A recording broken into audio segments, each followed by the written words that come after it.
Hello and welcome back to our series on confidence for athletes in sport. And yeah, we're up to day 5. So thanks to everybody who's been checking in daily and who have been following us and sharing what we're doing. I really appreciate that. No, I'm not coming at you from a dentist. It's just somebody started their renovations there and that's what the drill is. So today I want to talk about a subject that when I'm doing this live in a training, it can take me a half a day to deliver this content. So I want to be really conscious that I'm really condensing this down. And the topic is the high cost of overtraining athletes. Now, there's the obvious cost, which is physical. So we're looking at fatigue, we're looking at an increase in potential for injury, particularly repetitive strain kind of injuries. We're looking at the perspective of an athlete not being able to recover as well as they want to because the training regime is so full on. So there's those physical aspects to that, but there's also a huge psychological aspect to athletes who are overtraining. And that's what we're going to talk about in this clip today. So when we're talking about an athlete who's overtraining, we've got to look at, say, why do we overtrain? We've spoken a lot over these 5 days about the quality of our preparation and having a system that allows you to trust you're ready. So that's from everything from consistency in performance to managing our workload, making sure that we trust and we believe and we can replicate a performance. So our preparation process is critical for helping an athlete to not overtrain. So we have to ask the question, why would they overtrain in the first place? Now, look, I come from an era where I was competing back in the 80s where overtraining was normal. It was what coaches did. The old ethos of do more than everybody else and you'll be successful was the only option we had back in those days. Sport these days is way more science driven. We know that's not necessarily the case. And more often than not, it's all about quality rather than quantity. So today's coaching philosophies are very, very different from the 70s and the 80s, where a lot of my generation were competing. That being said, a lot of today's coaches were athletes back in those days. So they do tend to coach the way that they were coached. And despite the fact that we have a much more science-driven industry these days, coaches are human too. Believe it or not, most coaches are human. And they too have anxieties and fears and they worry about their athletes' performance. And so if they're, as former athletes, used to being in control themselves, but then come competition day, they're not the ones stepping out onto the pitch. They're not the ones diving in the pool or going on the rink. Then there can be a high degree of anxiety for a coach too on, have I done enough? Have I prepared this athlete enough? So coaches have a part to play in this as well, as do parents. Now, one of my philosophies is working with coaches, athletes and parents. And the reason I do that is because, particularly in high performance or elite performance, an athlete will train many, many hours a day. And when they're training all those hours, the last thing they want to do is go home and still be switched into their sport.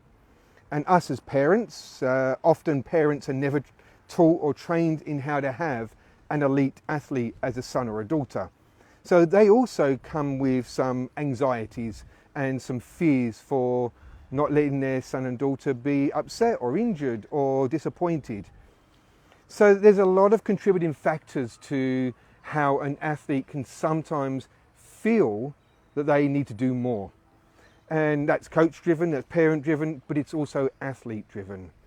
And so what we want to do is understand today the difference between needs and wants. When we talk about a need, that's an action. What do I need to do to be ready? What do I need to do to make sure that when I turn up on the weekend, I can perform? In the Smart Mind, we teach the funnel process. So this funnel process is what we call the 7 to 2.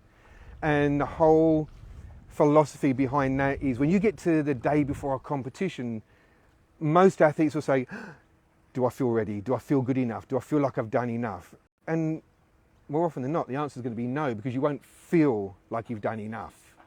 Because you always want to do more. You always want to get to a point where you feel comfortable. And the reality is we, as athletes, have a really high expectation. So feeling a certain way doesn't necessarily correlate to what we've done in preparation. So our funnel system is designed to take on board, breaks it down into bite-sized chunks. What do I need to do each day to be ready? So when we get to the day before a competition and we say, do I feel ready? And we say, well, no, but I know that I'm ready. There's a very, very different approach. That part of the brain that's looking for the trust mechanism can be activated, which means we can perform in that subconscious, that flow, or in the zone. That's ultimately what we're looking to achieve, is to always perform in that zone. So we have to build trust. So our funnel system allows you to do that, allows you to know.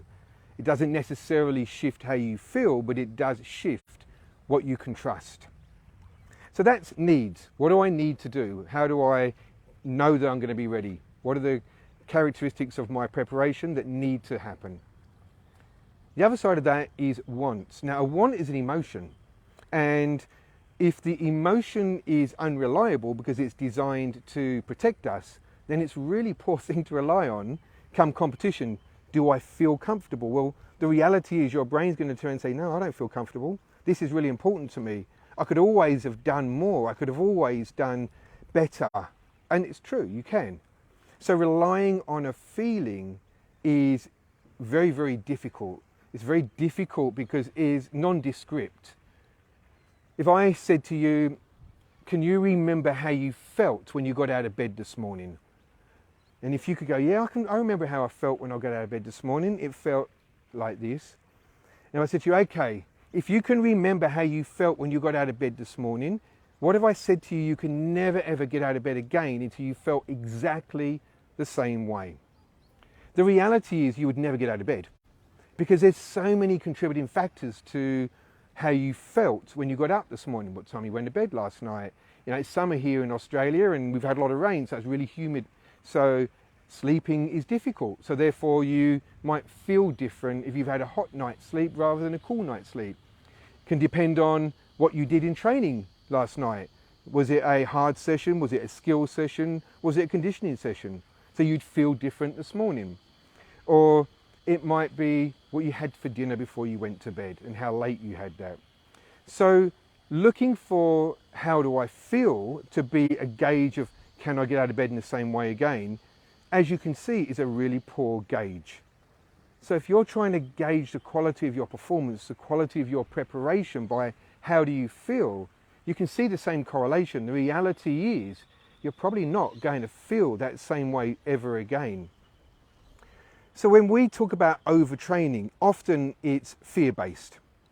It's an athlete saying, I don't feel comfortable. I don't feel like I've done enough. I don't feel ready. So there's a fear and an anxiety that comes with that. And that's human. That's normal. We understand that all athletes are going to start to feel nervous when it comes to competition. And that's fine and important too. But relying on that does stimulate an athlete to kind of go, I need to do more. And if we as parents or coaches are feeding that fear, that anxiety, whether that be our anxiety as a parent or our anxiety as a coach, then what we tend to do is force an athlete into distrust.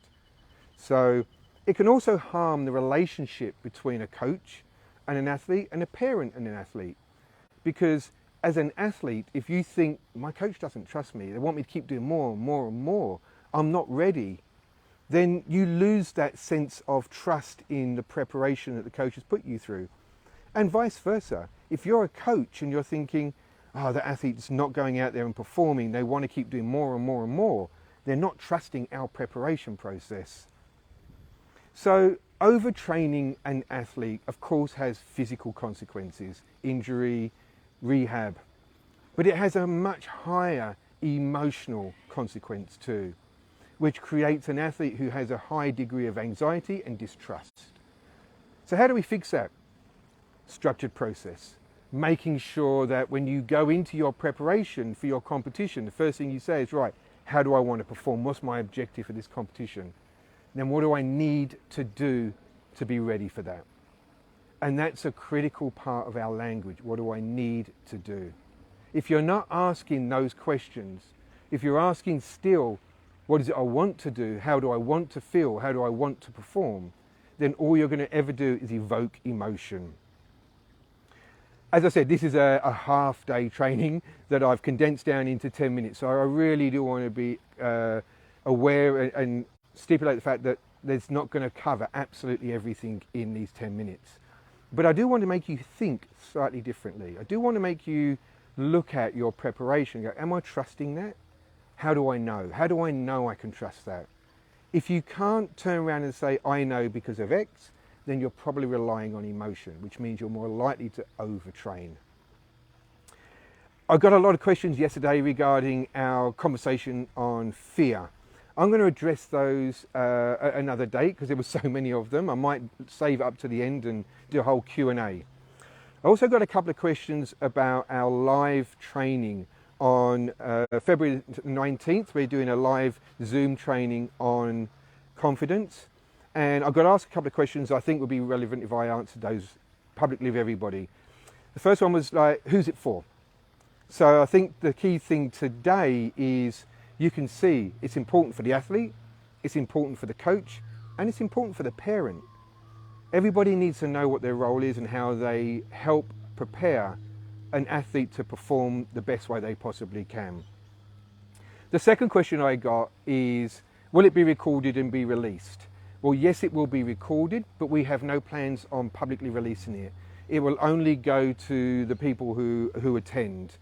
So I would definitely recommend you signing up and you attend. It's much better to do the live trainings. You get to ask questions, you get to understand the concepts we're talking about, and joining with the exercises. So I would definitely promote the fact that you turn up live to these events. There'll be a link below if you still want to register. We've still got spaces. We've got twice that day, once the Northern Hemisphere, once the Southern Hemisphere. Hope you've enjoyed today's, just a little snippet of the importance of not over-preparing an athlete and understanding the consequences of those. Tomorrow I'm going to talk about sleep. And I think most athletes, and particularly around competition time, struggle with sleeping effectively, and a major amount of impact that has on us physically, mentally, and for our competition preparation. So thanks again for joining me today. Those of you who have joined live, I really do appreciate that. I'll be back here 9:30 tomorrow morning, Sydney time. Pop on in for sleep. See you then. Bye-bye.